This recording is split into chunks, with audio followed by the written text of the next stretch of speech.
أعوذ بالله من الشيطان الرجيم. بسم الله الرحمن الرحيم. الحمد لله والصلاة والسلام على محمد رسول الله وعلى آله الأطهار وصحبه الأبرار. رب اشرح لي صدري ويسر لي أمري واحلل عقدة من لساني يفقه قولي.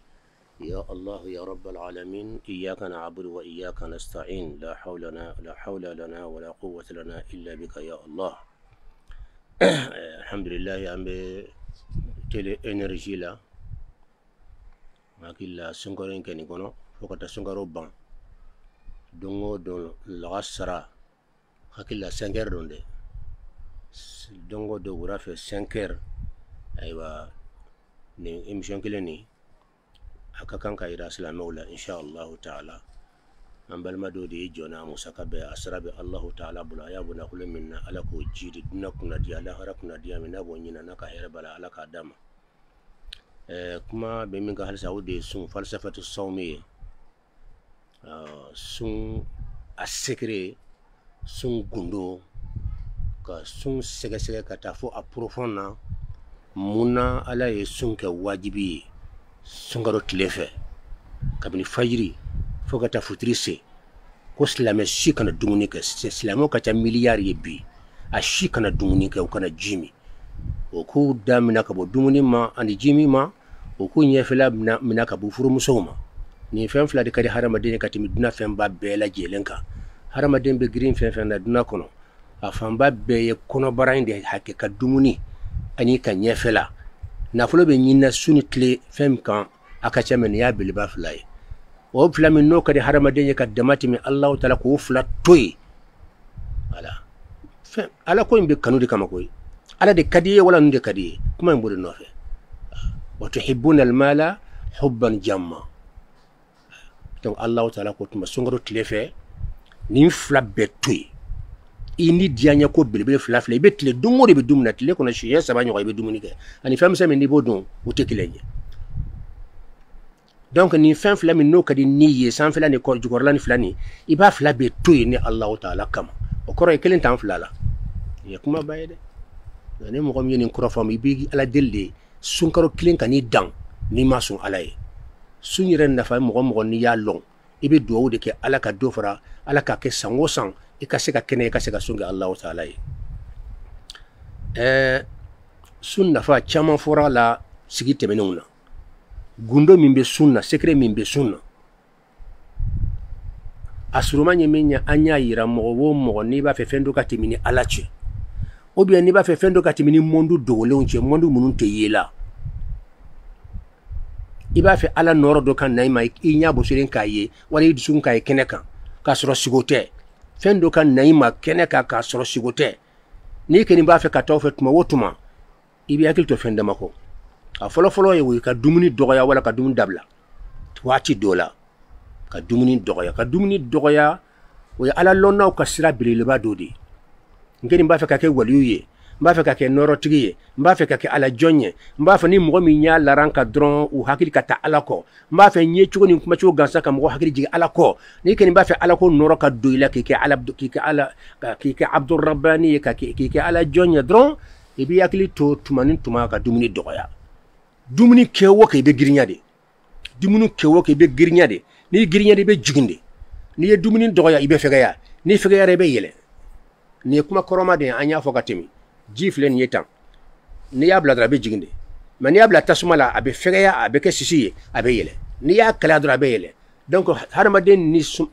haramaden ka sun akora de ba fe ka ni yere ka kalaya hadamadenya ni beganya yoro munun bala ko lu fanga doya ka malikiya yoro bala korta ni limbiere min bala ka fanga doma oto be ti resoro ala fi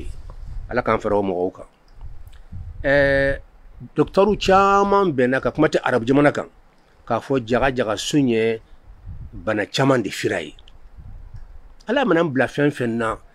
iba soro nafa de bala ala ti ma bla fen na abada ki ka toro bala abada abseka ke eka loni chinna ko ye toro yala parce que kongo be yebulo toro de ka sore ka hera bade bola donc fira chaman de be alela loni kala do flanya to ko a sheikh ali ahmed al-jawjani ako asiyamu tashabbuhun bir ruhaniyin koni sunna dron abi ko mi rohani malikiya mun be sango le be kan ki bolle fe o li sans fe de lumière ou de do ni ken ba fe ka i rasul ka mondo kono ka ku nyogonye ka ke lumière ma fenye e be i sun ke ka baray ko sumbe haramaden ke ini malikiya be bo nyogon fe cigo ya dola min malaikati allah ka bo alaka malikiya la al muqarrabina ala malikiya mun soda ayra malikiya mun soda ne ala bi ke ino o malikiya ke cigo ka sunya nyona فلا تكون مشغولا بنفسك طول يومك اذا كنت صائما ني بسونغرو كون سانسا كفي بجرو يراد لا دونغو دي يركا كودرو وتسونغرو دي او واتي ورودي نيركا كو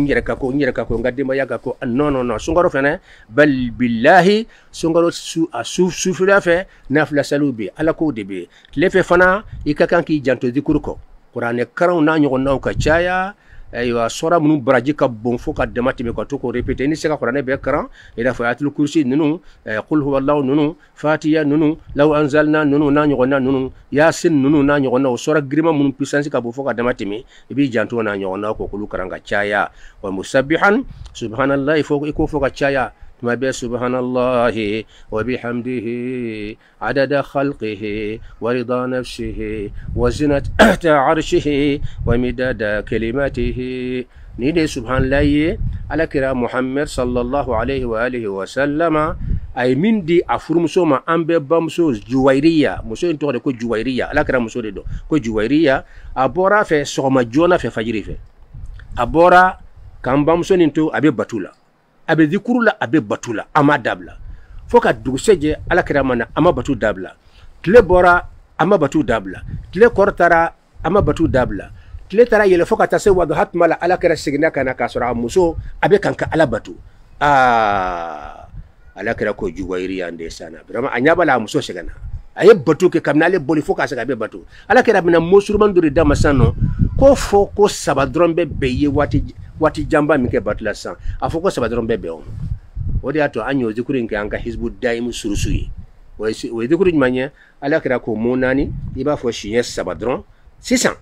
abebe ka ta fajiri somada ibe batu mina foka tile korta foka tile yele foka wadhase iye batu fen ka kona abe baraji fara nyonka ale foko sabadron sisan dron abebe o be barajima nimbeta ka jonda o yjumanye ala kira ko afo subhanallahi وبحمده عدد خلقه ورضا نفسه وزنة عرشه ومداد كلماته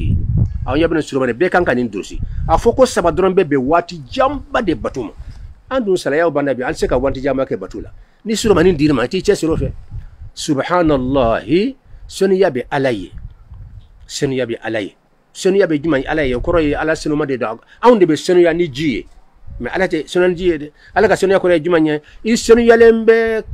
ka bo lebu bema lebu tila nagasitila ite tonyolike haramadon kam mankutu o shitila haramadon kungulo bauna tlo bana nung bana ay ba ambe kuma ni daude ambe kuma ni claudia ala be kuma ka sura clotala ala be kuma ka sura datala ani an chogote kelenye lesa kamithli shay'un wa huwa as-sami'ul basir.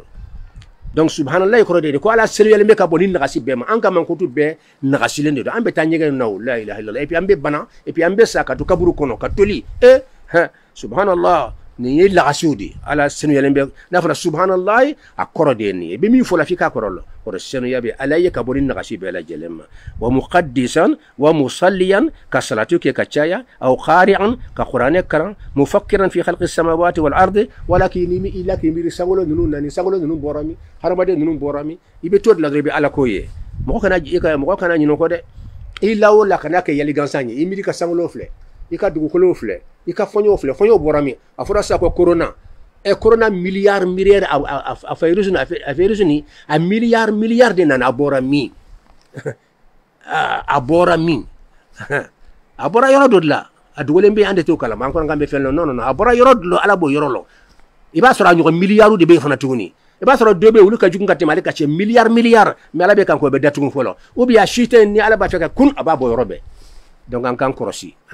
alala ni be leçon de kanga miri doni idan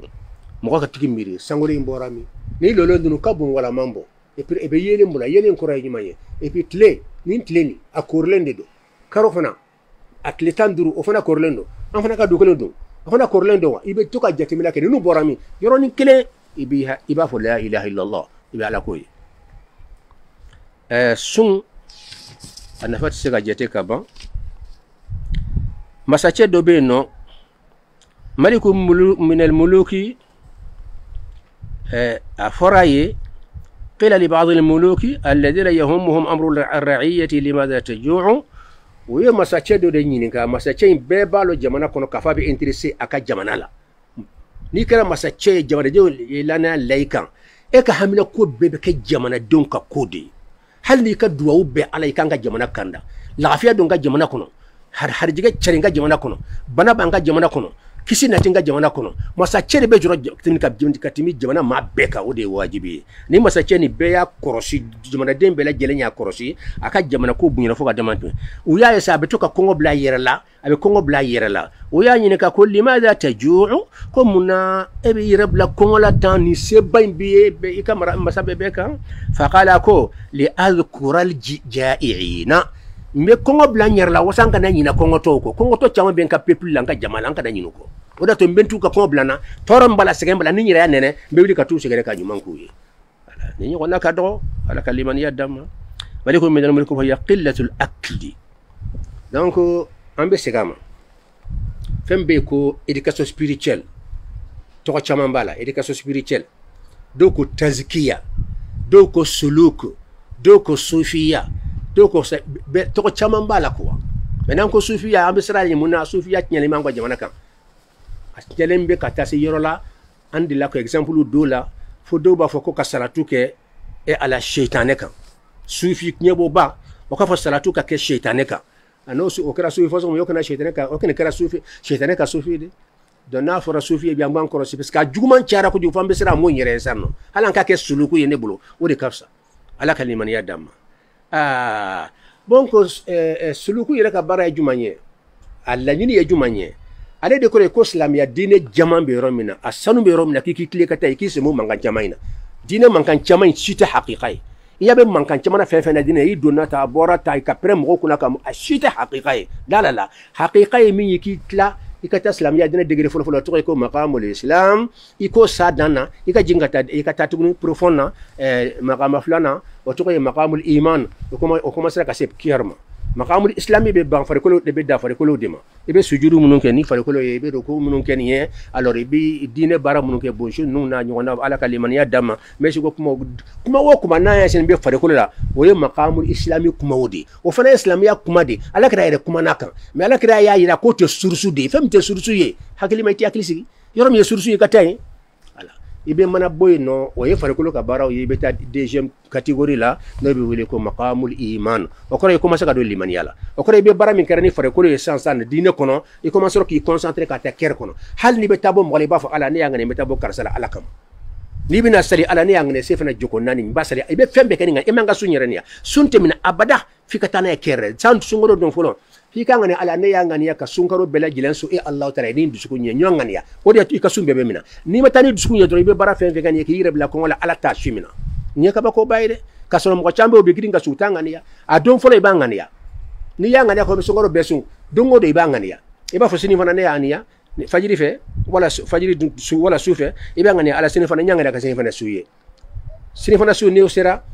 e ba fo sini ngana sufana ala ne yangani sini fana suye dongo de bangani yate me ko mi sungaro don fala yangani ya ko be karo be sun ni nyina na ko mi yangani ya sungaro don fala ka hibe karo be sun ni nyina son to la foi tala parce que yangani ya sungaro don fala ki be karo be la jelensu Allah taala ye donc ngani ya munna islam ya basira kerka duskun kan ngani ya duskun baradi ay fanne ko limaniya aw may qur'an ko nawa ni ala ko tumotum ay barake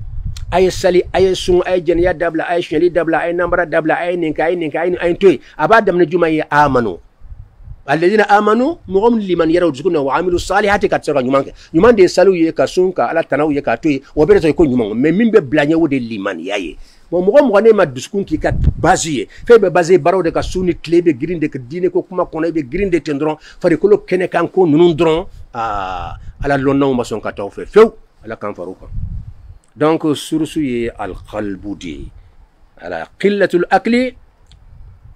fenda mabe ambe no fo mo na dire akorobo ikaki jikoye atemesa ibe commencer ka yelike يلي بيندي على كلا يعفو الإحسان أن تعبد الله كأنك تراه فإن لم تكن تراه فإنه يراك يلي دبي نيا إتي يلي كلا يبدأ بس إذن إبي مقام الإسلامي دكونو إبي كان تامبري بونشيكو كمان نوني ميسيكو كمان نفرقولو دلا إبي شيكتي يلي كي إبي نام مانكان فنا ولي بس كم مانكان بيبي يندي يب مانكان في إسلامو نيوان تفوك تاسن نيوان فاهم ما بي أبي بلوم سنوندي أسيتو قرانا أيا جيلن دي كوتا كيبي كلكو أوتي نيندي كوجو داني تمني يسورسوي iti glola fami ye bulum sanu ye na fo bulum ni mankan o sanjure ke mankan na fe bulum na gansa ni bulu jin gansa ibi kamisiri yeratla am betam fo ila haralo ibi qur'ana yorobe fe te bulum na to ye tay ko ita bulu jiginye i bulu jigin to qur'ana kono bulum na ti qur'ana kono mais sanjuli kamisiru tlatla an kam o ne yen yanga parti de yanka kaslamo yeratla ni bulum sanu non kama am betam fo ila haralo la kambela jilen kana bekele be ka partout de blanc ka parti ko blaslam ya nola aska ala be dimi gansan ko ran tuna gansan de ko de maslamo yiran ni robbe ala dimi la kuma te kafiru me kafiru ta ka bo be ndabe na somo puissance munu be nube islam ya kala o mena kala me o ye plan do de la labayna beta kalama ambanda dun sama kene kan plan o yo de la kene ka ala kene ka nyangi na tuma sona mi unana baji bi kun la fosa ka dugu kuntruti si ça obe plan de kala jukor la hali kafiru do ta hali yaka jama do ta kalama pour que islam ya shilatunu net wori plan B ka ala dogoya ka muhammad dogoya ka islamiya goya mobe na fara karsa islam fo mo ka kodila wori plan B 600 c'est à dire ala ta ka dukulo kan aka dinete baraka dukulo kan atoko te fa ka dukulo kan dukulo ka ke outai ni ala ma dimi jombe dima ala sabar la menade ma be romna dimina a sabar la fa ka demati mina ninde be ni no donc amena fenda madama fo ni yaki juko doro be commencer ka yele ka sa folo folo qillatul akli tumni dogoyali anyo exemple di kadimi ne ken ba fe ka yeli ke fendo ka bangi ye 600 ala era ka fendo bangi ya ka lumière do bangi ye i nyatu nya bala i nyale ba i nya bala ou bien ala kira muhammad jibril yere ka bangi ala kira ye pour ka se ka ke o teke ka ala kira to ka demba ya chela ki to mo chela o teke ala kira tumbe lebande mami jibril ma sunu yerdon atumba ka dugu blaka muso blaka demba ya blaka dugu blaka ta fo mettre dama ka ta do kurba do sanfa kurwo do be ka ti sigo de kona kelem pet le dama ya odi khalway ni ken ba fa ka yili kala ko la ribi mabo mo la ka sodo mo tigila e sodo na mo la e mabura mo tigila e sodo na mo tigila ko ray mabula mo la ala hakila ni sekira nyo wala an ka emission tibinuna parce que ni be khalwa kono e ka sansu te barake ala ka tumbe kuruwo de kono a kelempe kuruwo ni ka ba ko kuruwo ne taransi ka kono abe ko mi kulunde kulumbe chugo abetende yai yan faina kuru belebele do wo do be no ko nyasa al kaaba sola ala kara be to ko no ka nyasa al kaaba sola fo metri dama anya bala jonyo wimbo ala krai ala ne fata transigi fo ala kara be sigirom den transigi yere de kanga do wuke alhamdulillah ambe sante no donc ne ko ala kara muhammad sallallahu alaihi wasallam tuma minna ala be na ke chide nye ka jibril blakanama ala yara ya blakuna ki mabo mola jonyo faya kaba ko dedo munna awati la tun tesigi jugono ay abe bode ka dugu cheti ka tafo wula kono de ka kuru cheti ka yiru cheti e ala sauni fendu ka tayera kuru bain kurin ka jan fuka de matimindi ke yela kan ka sala kala sigorla fen fe minute bisaba iba ke sirale yelento ne yelembe mbela 2000 kadro ki bakani nyabo ka bla sirala de wallahi ka mununu ka yele ka tado kuru do jukorla kuru werobe ibeta do konnala tun wo konnala ka tafo nyefe ala kra ni mbela jelen ka wur fo ka ta saka kuru may garu hira ka suraka du'a kle dama akelen pebe ya bi miri ala kola atubala batu chugudi doko ka tumba bara ala batuni nabila ibrahim ka batu chugudi doko na ayiko nabila isa ka batu chugu parce que ale ka wati tugra isa de la donc isa tume batu ke chugu mina afana tume batu ke tende lone kele wala ko no ko nabila ibrahim tumba batu ke chugu mina ka tuba ke tende parce que millata ibrahima huwa samakum muslimina ko ka chugudi ka sirako donc o de fanga sura akatu ibrahim ka batu ko nere fanga do de ma atumbo de kena kelempe pourquoi kelempe e ala wul ni yoroban saou be fon be ator la don dron yae ate foye nyaxe te flelike ate moye tlote moko ka kuma kamme bolote maka fenna sente tama ni yolu damna dron ibe yelike ni exemple di en ka émission temena ni sinoran be ka sansi be jode ni sinoran be mana jodro ibe commencer ka yelike sigo bena sugo yeli de donc jaga jaga filali yorobe ba harama de na mite nyak se filanye duguma na jedro ba fo mo nyen yesuro iya de fana iya de mais ma yen nyen kene donc yeli wera dugo yeli yoro wera dugo lembe harama de kono minta nyak se filaye donc ala kala tuma yoro min na sansi nani cité barakatu ni wodi a secret isani me ni ibe me tani me ni ala yara ka secret de ni ya nyanyini ibe do famala parce que do ka miri la ko dina ko be kada san fela non non non profond لا بد من التدقق الدخول في الدقائق والتعرض للدقائق على كلمة يا داما على كلمة بلا جلين كان على كلا تنبي كرو بين كنا أتي أكسان سيدور بجولن سكون أبوري ينسي على لا direct درون يلي بادو بورا وي جبريل دي وي على كلا تاي نبي الله موسى تا Musa ya ira Allah ta'ala fe kon ba fe kiye amma fon ba fe kiye yere de atawa amma fotere aya fotere rabbi entigi ala arini ayirana anzur ilayka mbese kiye chuko mina o yirana aya fotendi andu ko niki ba fe ka alaye wala mondu munun dogole me ni ba fe fenga timinuche sira min bala nyafo ni mata fe bi shike te yelike ibini shike mangan chama ina ka so te yelike ete foyila ala kola hali mana duoka te jabila ite korosilike no ala jomana duoka be jabi ala ala ko tuma jibi aya ko Musa may beta kile bis sabasu pour que fengati min neche dron e kanna e va fe neka nyira yirila ma fo be nyira yirila de e mi nyira ni folo de ta kile bis sabasu ay bis sabasu tlemna ala ko tuma ko temps fraka kile binani donc pourquoi 30 bis saba muna binani secret bade binani m secret de bo bis saba we l secret de nous y a ni munu ni matafi ba ko matafi mais kana fa ki bala gosi no tene yala gosi yala so ala ko wala taqfu ma laysa laka bihi ilm fen fel loniti lakana tukako etalo e ko amani wala kan yekalon hanni ko kan yekalon tige parce que etalo ba fodoro talonde mani ko ni fein amani yekalon tige parce que etalo iba londe folo ka solo ka zize mo be girin kan façon na gosi ni kuma bo mo na fota halam balma ce alhamdulillah am ta ko nda dola am balma duba be recherche ko so be nyame ko duba la gosi la abe ta science kuma bo fo mi ka bo ngwa kelima do bolo nu te fem le bat la gosi te ateke tende non ni ba fonteni long be mi fo lantale be dawma ni ko ay nya fo ye junu bo soro ni ko ay kalon te ko fone pour ko ye ko kay nya fo ye junu bo soro parce que ala ko ni ta londe kana jide parce que ko ay nya fo ka so italo fi ka londe folo ka soro ka azize ala kalimani ya damma bon ninde fenye anye folo fo sansa sumba la aflana nye kayima bo moula khalwa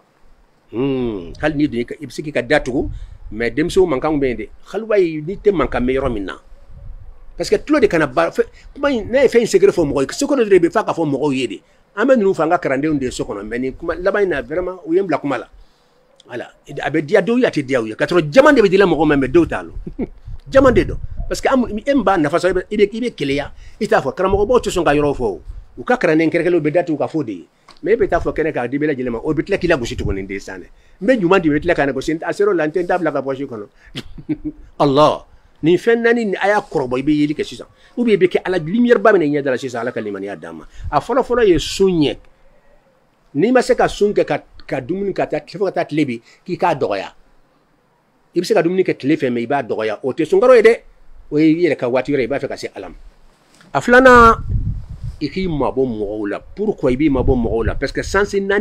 durin kana barake no ten demso man ni mo manka be mela mo bulu manka be mela non o kore hal sa tlobe kanga barake il faut que tloka baradabla daka baradabla nya kana foide tuni bolo kana maka foile sen kana maka foila we secret bele de anya korbo ka yeli ka kono ala ya sire allah shahid ka yeli ke sinote haqqan Allah ninde do bon mais plan do bambulu amba ke sokono ante fouy mais plan il fana ka timidi bi ta ke chogomina ite tawla kono ita foyle ibi ka sokono ite mo shi mankame ala ite mo manga idombe kulita me radio be kuma ita me mo wulu be temita me idumbi ka sokono o il fana ka to nyaani abese ka fo wala kambela jelen kanda aha asabana nye qillatin sabana nye ibe sunogo doya o kora jumanye dugu clafe vers 2h, 3h, 4h, il est quand la wili. La ilaha illallah. A photo ni dana dama tefa fuitala. parce que o ye maqamul islami de o ye maa minnu bɛ da farikolo dɔrɔn ma nɛn ye farikolo dɔ de i bɛ taa n'a ye kɛrɛ de kɔnɔ kɛrɛ k'a fɔ ala ye la ilaha batuma sɛbɛrɛ tɛ illallah fo ala kɛrɛ ka kuma ala fɛ da ka sɔrɔ ka tugu a kɔ da bɛ tugu kɛrɛ de kɔ mais ka da d'a ma i ma taa kɛrɛ la i b'i si kɛ baara la dɔw b'a fɔ ko la ilaha illallah siɲɛ million ma fɔ i t'a ye n'i y'a wudu siɲɛ 1000 ma fɔ i tɛ foyi ye parce que i nana da de ma nin de ye haqiqa ye nin de ye haqiqa ye da in tɛ ala tɛ farikolo in filɛ ala tɛ farikolo in filɛ دليل بفهم بلا على كلام من الدليل دي على كلام كون إن الله لا ينظر إلى صوركم وأموالكم وإنما ينظر إلى قلوبكم وأعمالكم يعني على كلامكم بانيا إن الله لا ينظر إلى صوركم ولا تفرقوا كيتشكو فلا فرقوا فرمو أني فرقوا كبارا نونو كمولو بيتان مسكو كما فرقوا كما نونو دينه كدينه بيك فرقوا كما وتسرسو يره وتسرسو تنيا دو فوكا gele o te sursu yere waliyu mata waliyu noro fen soro o ma soro noy wa hali ala kira muhammad sallallahu alaihi wasallam ala daraja ba min dama ama son ka dama san fe farikolo barala non ala kira tumba yere farikolo dlan aba bonshi bo kanya et puis aba janto farikolo la wedo ma ay makama ma dan kama ala kira ala ko amade ibuli sufani sufe gulinde o de éducation spirituelle ka baray parce que be ni la barani ala wele di kadi ala wele diskunna so asolo mo be sino wala e be kanka ala wele ni qur'ane karani ka kuma allah taala fe ne ka jonni de ti were tenna e allah taala fula fli nya qur'ani ne man fle jombe fle hinanna ni ka hinaye ibe to de la dron fala bi fle na yi fle dron ka vi bedlana ka ban mo million be balo ila ete balo mo la tu na yi fle shinya kele nadratu min allah takfi wada to ko chekele min be ne ala ya fle dron akadimu be jiwu o muhammad kelen pedi parce que ala ye danfɛnw da a k'a bɛ hinɛ kojugu bon e danfɛnw da o bɛ n'i tana kɛ bon n'i y'i tana kɛ e dun ka pisɛn tɛ k'u la korona gansan filɛ ka fa dɔn mɔgɔw la belebeleba bɛ yen n'a y'o bila don o don monde bɛɛ de bɛ halaki ala ko in yasha yudhibkum wa ya'ti bi khalqin jadid wa ma dhalika ala allah bi aziz in yasha n'a dira allah ye yudhibkum baw bɛɛ ta ka bɔ yen aw ka sankolon dokolo n'aw ka fɛn bɛɛ bɛ tunu pewu sisan aw de fɔ kuranɛ kɔnɔ dɛ kun dɔrɔn a ye bɔ yen aw ka tɔɔrɔ bonyana aw ye tana dama de kɛ ay boy mbaw be halaki aw bay sampera aw be sangolo betili pop pembe be halaki sano takabu wa yati bi khalqin jadid kasoro kanani danfen kura weraw ye sangolo weraw ani dukolo weraw ani mondo kura weraw munu ba to atala kono kadi mboke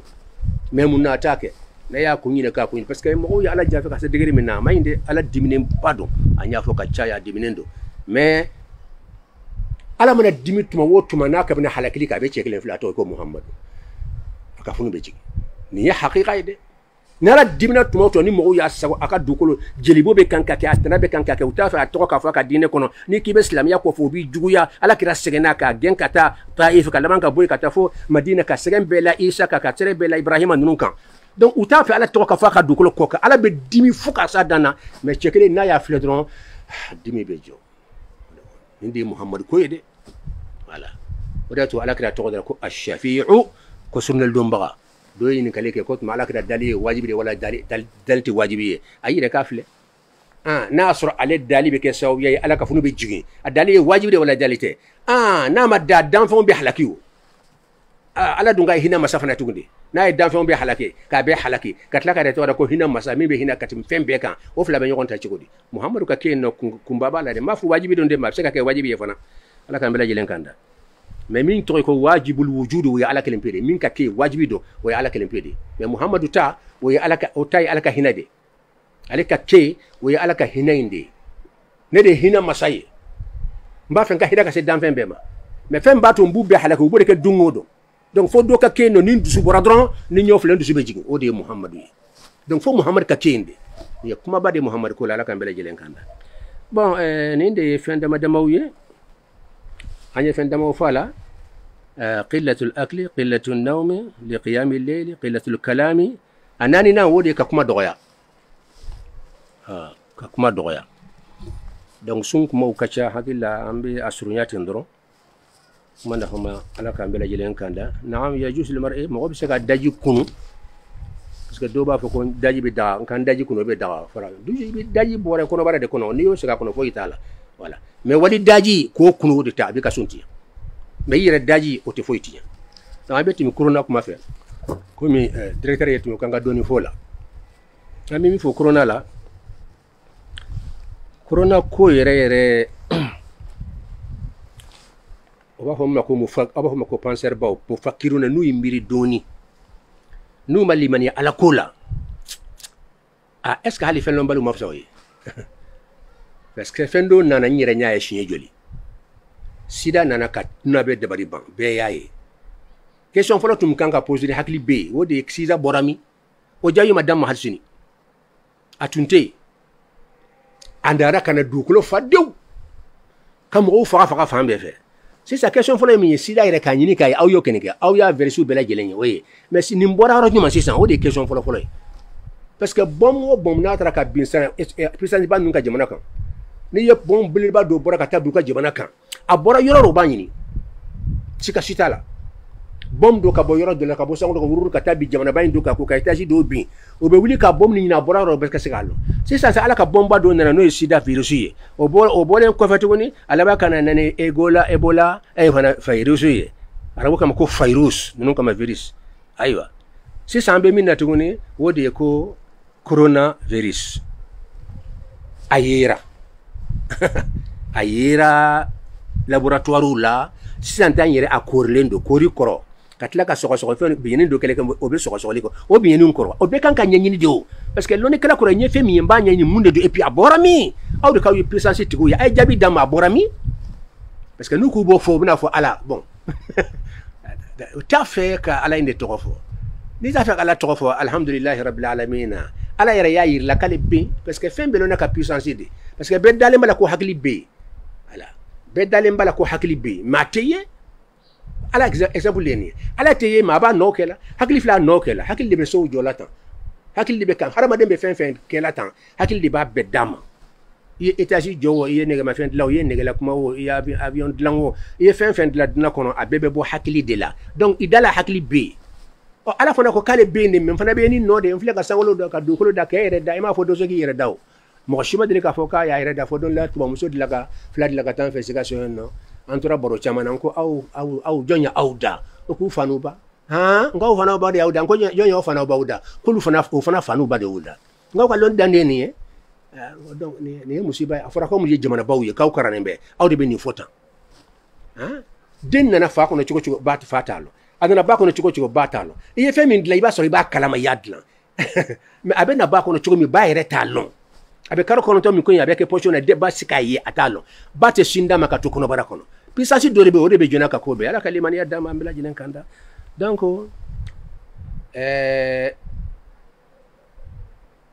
puissance belebele dɔ de bɛ yen farajɛ bɛɛ kan ka min fɔ o de ye k'a fɔ an sɔnna puissance ba dɔ bɛ yen an t'a yira de ma a ka bɔ an ye a bɛ se ka fɛn k'an na an tɛ se ka fɛn min kunbɛn a ka puissance ka bɔ an ye a bɛ sɔrɔmuw bila an na an tɛ se k'a ɲɔni a bɛ geji wuli k'a bi an ka jamana étage bi fan bɛɛ fɛ puissance in bɛ yen a bɛ corona bila ka na an yɛrɛ b'a ɲɛɲini ka taa ye a laboratoire la ka a virus yɛrɛ ye a bɛ sida banakisɛ bila ka na an b'a ye a bɛ ebola banakisɛw bila ka na an b'u ye donc nin puissance belebeleba dɔ bɛ yen an sɔnna a bɛ yen parce que an y'a nɔ ye mais an t'a yɛrɛ lɔn o fana ye kuma dɔ ye a y'o fana fɔ kɛ a y'a fɔ dɔrɔn ko puissance dɔ bɛ yen min ka bon an ye parce que a bɛ kan ka fɛn yɛrɛ na an tɛ se ka fɛn min kunbɛn n'a sɔrɔ e jigi bɛ sɛtanɛ de kan satan de kan satan ka aw kisi kɛ awɔ aw kan ka taa satan fɛ awa an ka jamana tɛ to filɛ i tɛ wuli k'i jɔ se foyi tɛ satan ɲɛ a b'a dɔn n'a m'i kɔlɔsi ala b'a yɛrɛ halaki aw dun b'aw ka ko to satan de bolo tuguni a dun gana aw ka jamana bɛ na ten aw ka mɔgɔw bɛ halakira fan bɛɛ f'aw k'aw ka siraw kɛra fu ye kɛnɛ kan mɔgɔ tɛ kɛnɛ kan tuguni de san bɛɛ kelen bɛ ka t'i don so kɔnɔ tuguni aw bɛ tere ka taa satan de fɛ an ka ko ye e de ye an ye ala to ye ka da e de kan an ka ko bɛn e de ye i tɛ wuli k'i jɔ i bɛ se ka mun de kɛ n'a sɔrɔ se b'i an kisi a tɛ se a tɛ se a tɛ se alors kuma filɛ nin ye nin kuma ninnu ka girin ala k'an bɛɛ lajɛlen kan da ala k'an bɛɛ bila kunnadiya sira kan sini jamana kan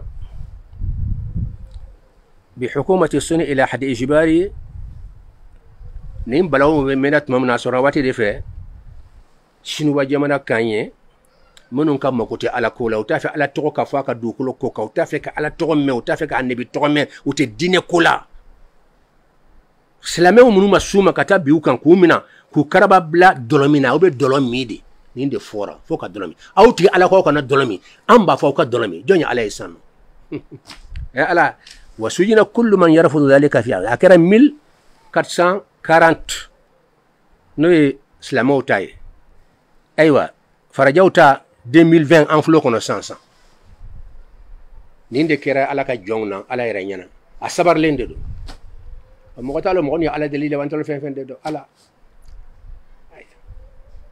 ko dolo kadab lanka do ko aw ko yi pisantigo ye kana bislamo ka ko setu ya ay dolomi ala ko kanami aw ka kami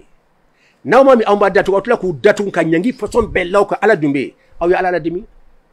jonni ni bare bebla dina bela sano aw sentala parce que akera ka beni watima nin ka saba no fede ala kalimani ya dam tinya foli ka gele غضب الجبار على كفنو أن يدوفولا أنا حكي الله أمبي كما سرما مينكا ودي pour uye minyeni feni ka uya to da chukuti pisansi pa min dolembe abi ni ala eseki yesa kata mondu befle taifana abi mate ni ala ira seki kapanga ta mondu befle europe katla kana iba fo mai e pourta abi ko minni ni be fare ko kono abi ne isra kila magata ndi de do ni ay nyabe yele ke kuma ni de do ni ay dabe kuma abbe ni ndibe harama dembe fen fekala ni di bakela mais ay rateye nyak se flep flelim kela tan amba kenela munu be sam munu odatu mbofo ko dine kono ko munu be da sam fela mo be danger la parce que ni de na sebe ko nyak se flado yele kela boni ye bigi bileba do bara sagolo kono sa bili baka papier bada be gase beninke anyate fo la fo bigi dro o be mu ko bigi be sebe na otewa ko bigi be sebe kela ayi ala londo fe non nyak se flefleli kela min be fleli kela to ko ni abe sebeni fleli kela ni big de ba kela kene kandi o kene kala de ban janfala mi be sebeni kela o ni ma fendo da be anyaye amaye ni big e dron abe semina e ba so ba haramadin do bolo be ni ma fendo bolo ni avion ye borla dron avion dron alle be borla ale tede haklima do be kanka buri ni mouvement fen nye ka be ordre la ateka yerema abada fa ka so haklima do be kanka diriger ngoni ndia to aristo ale et philosophe baye philosophe korokoro bawdi de don ay ni forme o bela kafuru chama sona ka kuma ako ale ka recherche kono ko premier moteur B aristote ni fo amase ka ala tolo parce que ala toko kacha dobe uta ala lo fon uta ala ye fonu hakliye olu ba fo oba ala toko fona ka barade premier moteur de be modu be la mouvement na just fengeteni vanga tertenia ati munu munnawa abse kaka yerema do de tera bouton do digi e fana bouton digi e fana notere minye bouton mimbe courant fana dilan o loni kela ube olu fana tere minye o lon di olu fana makodi be ibe tatande wur fala na ko anna ila rabbikal muntaha ibe temte wur fuka tasi alama farajaw be sira ninde ye nu ko be fen so be katanye fo be ta ala ba ala ko dum na ye ubalo ala bekoy mais olu kati yire dogoya ka ke jonye femere do de ka gelewma kati ke dongo do saliye ki yire do ala ka kuli ala la de o don de ka gelewma no to dalimal ala be ngache Allahu akbar ala kaliman ya dam bon donc Aristote ya to da ko premier moteur parce que ale tara sur galaxy ay kay karamba de ke ka sur tlefleni tle be tasuma a chama tla tasuma ko juga be bon fin do fle tasuma do se ka kayre chukuri do ba tasuma mino se ka ke a korle ni na fo anga coronavirus korle me chukumina donc kori est secret de fin ka ke cercle o secret de haramaden kungulo o secret de nyakse konnani secret de do keri yere mi haramaden ka ko be keri haramaden ka ko be na tendro c'est fini abe tik tik ni no jira do ka fin bebe jo o fana e kori de donc aye clé kata soro lolo do kan ka munu la beta tumadolo ya beta kononto la labayna o ya tani kononto do labayna o ya kachaw yere lolo do be kan ka munu clé la do be munu adafe do be munu okofe do be munu tan ka soro kana kata foro jan do be tata halu asika strate kele nyoto go nyona ale dibari banna ni nyon système soro milliard di beno ute accident ke quoi ale dunya bala dukolo ka harma de munu nyakse fla banna amba accident nas dungo do accident be mais nous filɛ nous ka bon an ka dugukolo siɲɛ miliyɔn ye u bɛ yen a dɔw ka bɔ a ye u tɛ gosi ɲɔgɔn na ale ko y a pas de problème ale ko sika si t'a la puissance ba dɔ bɛ yen a tɔgɔ ye ko premier moteur a ye fɛn bɛɛ bila mouvement na mais a yɛrɛ tɛ mouvement kɛ a ma ala tɔgɔ la mais a y'o tɔgɔ da ala la ala tɔgɔ ka ca koyi nin fana ɲana aw fana ko ɲɔgɔnna dɔ fɔ farajaw aw fana ko ɲɔgɔnna dɔ fɔ an ye puissance dɔ ye a ta ka bɔ an ye a sera k'an kɔnɔna fili puissance dɔ dogolen bɛ yen a ka bɔ an ta ye an sɔnna ka fɔ bɛn a y'o dɔrɔn fɔ mais kɛnɛkan ko dɔ ali t'o de fɔ a ko premier moteur bɛ yen a ye philosophe bɛ nin kan u b'a fɔ ma ko premier moteur premier moteur fɔlɔ hali yɛrɛ kuma tiɲɛna bolo voilà mais an tɛ jigin a la parce que a y'a ɲini hakili de hakili nagasilen de don a ko premier o kɔrɔ ye moteur fɔlɔ min ye fɛn fɛn bɛ mouvement na ale de y'a bɛɛ bila mouvement na a y'o lɔn cogo di parce que a taara sɔrɔ mouvement de bɛ ordonné len de don mouvement ordonné len parce que mouvement gansan bɛ yen non mouvement bɛ ordre la a b'a taa yɔrɔ lɔn a tɛ bɔ sira dɔ de bɛ yen lolo si tɛ bɔ a ka sira kɔnɔ sira dɔ de bɛ yen lolo bɛ bɔ dɔ de kɔnɔ woro i tɛ bɔ kɔnɔ n'i taara ta dɔrɔn i bɛ taa gosi dɔ wɛrɛ la donc o ye hakilima dɔ ka baara de ye sika si t'a la ale ko donc ko premier moteur bɛ yen farajaw aw ko cogo di aw fana ye puissance ye a ye corona bɔra min a puissance na aw puissance jumɛn ka bon a y'a fɔ puissance wɛrɛ dogolen bɛ an ɲɛ t'a la a ka bon an ta a y'o dɔrɔn fɔ komi Aristote y'a fɔ cogo min na o puissance bɛɛ y'i tɔgɔ da la philosophe minnu ma sɔn ala ko ma olu ko ko ayiwa matière o y'a tɔgɔ da ko matière sɛbɛn matière ye hakili tɛ matière fɛ matière t'a yɛrɛ kalama kuma tɛ ka fɛn dilan o ye ala tɔgɔ da o ye komi ye monde da u y'a kɛ matière ye chrétien olu y'a tɔgɔ da ko Yahweh o de bɛ bible kɔnɔ chrétien ye ala tɔgɔ da ko Yahweh Dieu tɛ dɛ Yahweh français mɔgɔw olu y'a tɔgɔ da ko Dieu nin bɛɛ hadamadenw ye tɔgɔ min da ala la nin bɛɛ kɔrɔ ko puissance dɔ bɛ an ɲɛta la mais an b'a ɲɛ b'a nɔ la an bɛ tɔgɔ dɔ da la ala américains yɛrɛ olu ko malo ko God fɛn bɛ yen n'a tun tɛ tɔgɔ bɛ da la wa aw dalen ba la a bɛ yen o de y'a to a ye tɔgɔ dɔ da la mais a tɛ ye de a ka bon yeli ma Allahu akbar kɔrɔ de ko n ka bon nin ma aw ka yeli ma n ka bon aw ka manamana ko ninnu ma non Allahu akbar tɛ batara ko Allahu akbar kɔrɔ de aw bɛ mankan bɔ funu na ne ka bon nin bɛɛ ma hadamaden bɛ komi denyɛrɛnin de ala ɲɛkɔrɔ an baw n'an faw an tɛ denyɛrɛnin ɲɛkɔrɔ wa an tan ni fila tɛ an baw ɲɛkɔrɔ an dɔgɔmanin ma wa hali a bɛ filɛ yɛrɛ wa hadamadenw bɛ ten de ala ɲɛkɔrɔ ala k'a fɔ a b'i k'i lebu filɛ tant o ala ka bon ma o an bɛ komi ala ka denyɛrɛnin cinin de bɛɛ lagalagatɔ ma da ɲɛkɔrɔ yen dɔn lagalagatɔ daji bɔgɔ sugunɛ bɛ k'an yɛrɛ kan bɛɛ bɔnɔ bɛ taa k'an yɛrɛ kan an bɛ ten de ala ɲɛkɔrɔ n de ye san dɛ ala ka hinɛ a ka puissance ka bon anw ma ni ala yɛrɛ ka hinɛ tɛ a t'anw filɛ a tɛ dugukolo filɛ wallahi a ka hinɛ di a to a bɛ dugukolo filɛ n'o tɛ a tɛ dugukolo filɛ parce que ka bɔ lolo dɔ la ka na dugukolo i tɛ dugukolo yɛrɛ a ka dɔgɔ galaxy dɔ bɛ yen nɔ dugukolo tɛ y'a kɔnɔ a ka dɔgɔ galaxy in bɛɛ ye fɛn cin de ala bolo ala ka puissance bɛ nin bɛɛ kɔfɛ de